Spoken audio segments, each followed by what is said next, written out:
Gue dulu pernah disepelekan orang, sampai orang-orang tidak mau berhubungan dengan gue lagi. Padahal maksud gue baik.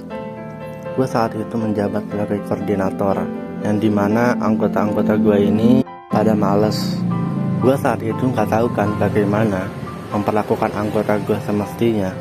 Dan saat itu gue belajar untuk memahami anggota gue dengan langsung ngetik langsung pengutaran pendapat gue. Lalu mereka tidak muncul di grup, lalu di chat, alasannya entar-entar aja, dan menganggap ajakan gue sekedar hal yang gak jelas pengaruhnya. Padahal kalau dipikir-pikir, tidak ada salahnya kan seorang koordinator peduli dengan anggotanya, meskipun mereka menjawab tidak peduli. Lalu gue terasa runyam hati gue dengan pertanyaan bodoh dari satu anggota gue ini, "Lu siapa?" Sampai gue nggak bisa berpikir tenang di situ. Lalu gue membalas pernyataan itu, intinya lu mau kerja nggak? Kalau nggak kerja, mending gue keluar dah. Sampai akhirnya gue kesal tuh. Wajar kesal, post dia wajar kalau orang kesal. Lalu gue post dia WA pada saat itu. Sampai gue dijadiin percobaan di grup itu. Ketua gue ini memang gak membela diri gue, karena kasus ini memang kendali gue. Sampai dia turun tangan dengan tidak adil.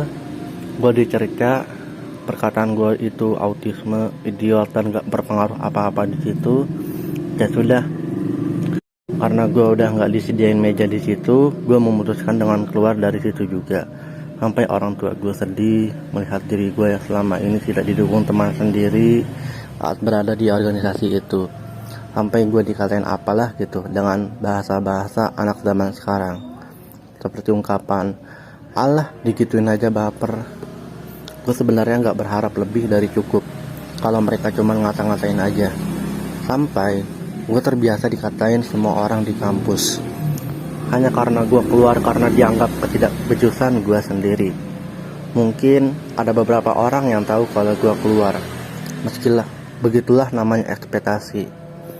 Kembali lagi pada pertanyaan gue yang tadi, kenapa sih ketika dia ngobrol sama gue, ngobrolnya biasa aja, sedangkan sama yang lainnya menarik, ada bercandanya dan lain-lain.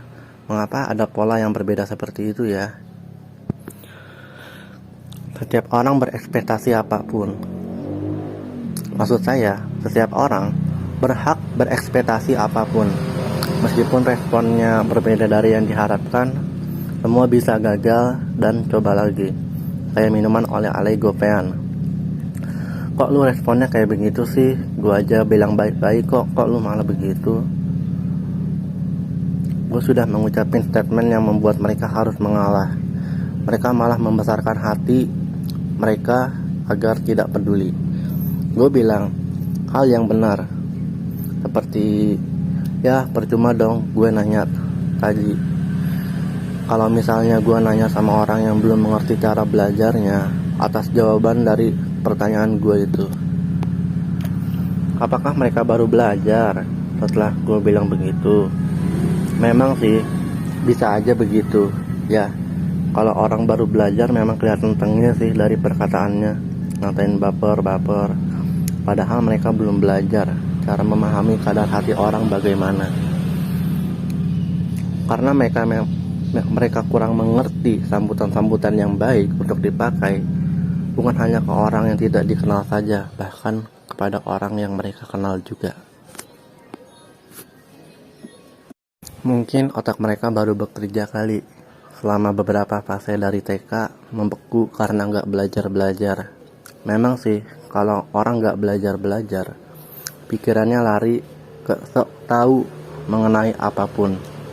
Mungkin kurang mengambil nikmat dalam proses belajarnya selama ini. Jadi tidak tahu cara belajar yang tepat bagaimana. Soalnya waktu yang digunakan tidak efisien, tidak sesuai jangka waktu yang diperoleh. Mungkin selama ini mereka bosan, sehingga tidak tercapai sesuai keinginan hidup. Ya wajarlah kalau orang berprinsip iri dengki itu seperti ini. Melihat orang lain bisa, pikiran pun ikut bisa, tapi tidak bisa menyelesaikan semua ini. ada antara menolong dan gak tahu diri. Tapi benar, semua orang yang ada di kepala orang selalu kalau kita omongin ya begitu-begitu aja.